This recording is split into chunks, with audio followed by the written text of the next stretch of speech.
لو ولادك من هواة الأكل بره اعمليها في البيت وهتدعي لي، أوفر وأنضف كتير. هنعمل النهاردة الفراخ الشيش بطريقة سهلة جدا وتحفة. أول حاجة هنا هجيب معايا بصلاية وقرن فلفل وفصين توم، وهضربهم في الخلاط أو في الكبة وأعصر وآخد منهم المية بتاعتهم وعين التفل بتاعهم ده.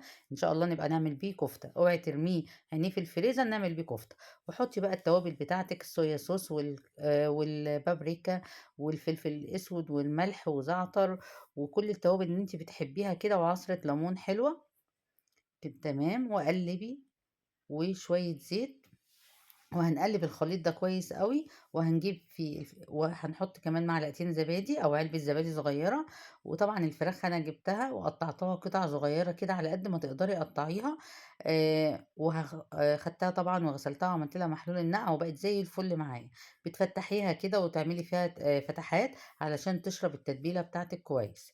حطيتها هنا في التتبيلة بتاعتي وسيبيها بقى، لو من بالليل للصبح او من الصبح بالليل، المهم ان هي تقعد اقل حاجة 4 ساعات في التتبيلة. جبت الشواية بتاعت الشبكة ديت، او لو مش متاحة عندك ممكن على شبكة الفرن وتحتها صاجة.